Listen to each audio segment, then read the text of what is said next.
Assalamualaikum warahmatullahi wabarakatuh. Perkenalkan, nama saya Faradita Naura dengan NPM 23101030 121. Jadi, di sini saya akan membuat tugas video dengan materi sistem kepartaian.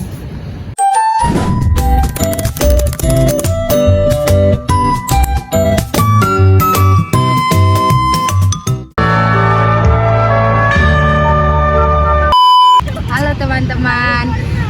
Di sini saya akan menjelaskan definisi sistem kepartaian. Ada nggak dari teman-teman yang tahu apa sih definisi sistem kepartaian itu?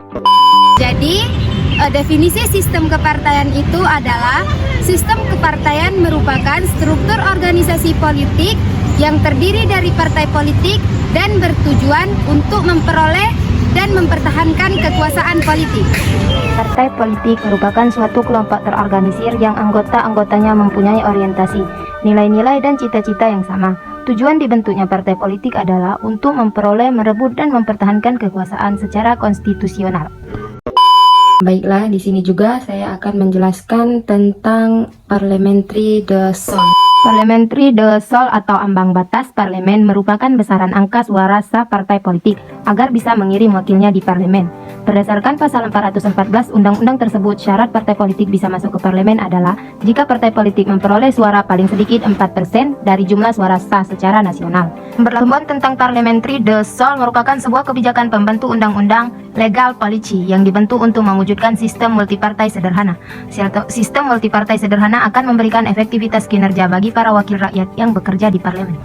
Dampak parliamentary threshold terhadap keberlangsungan sistem kepartaian di Indonesia. Yang pertama, pengurangan jumlah partai politik. Ambang batas parlemen dapat mengakibatkan pengurangan jumlah partai politik yang berhasil masuk ke parlemen. Partai-partai kecil yang tidak memenuhi ambang batas akan tereliminasi sehingga hanya partai-partai besar yang memiliki dukungan yang signifikan yang dapat bertahan. Yang kedua, konsolidasi kekuatan. Ambang batas parlemen mendorong partai politik untuk melakukan konsolidasi kekuatan. Partai-partai kecil cenderung berkoalisi atau bergabung dengan partai yang lebih besar agar dapat melewati ambang batas. Dampaknya, partai-partai yang lebih besar akan semakin menguat, sementara partai kecil akan makin kehilangan identitas politik mereka. Yang ketiga, stabilitas politik. Ambang batas parlemen dapat meningkatkan stabilitas politik dengan mengurangi fragmentasi partai politik. Partai-partai yang berhasil melewati ambang batas memiliki dukungan yang lebih kuat dan konsolidasi yang lebih baik sehingga dapat membentuk pemerintahan yang lebih. Nah, di sini apakah teman-teman ada yang tahu apa sih jenis-jenis dari sistem kepartaian itu?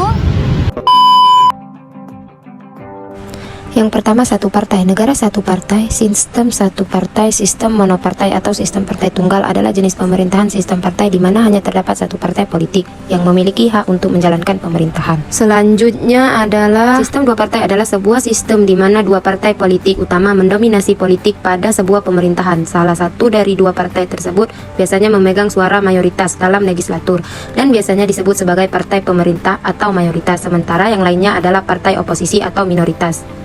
Selanjutnya, multipartai. Sistem multipartai adalah sebuah sistem yang terdiri atas berbagai partai politik. Sistem multipartai banyak dipraktikkan dalam sistem parlementer dibandingkan sistem presidensial serta di negara-negara pemilunya menggunakan sistem proporsional dibandingkan dengan negara-negara yang menggunakan sistem distrik.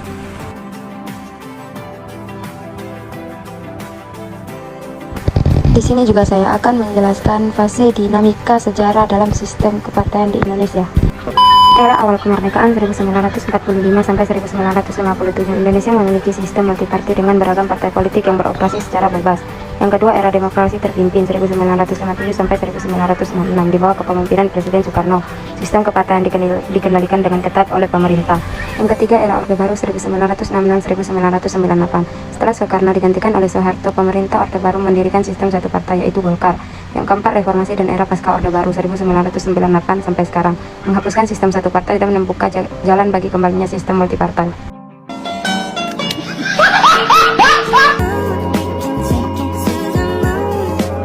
Sekian dari tugas video saya. Bila ada kesalahan saya mohon maaf. Wassalamualaikum warahmatullahi wabarakatuh.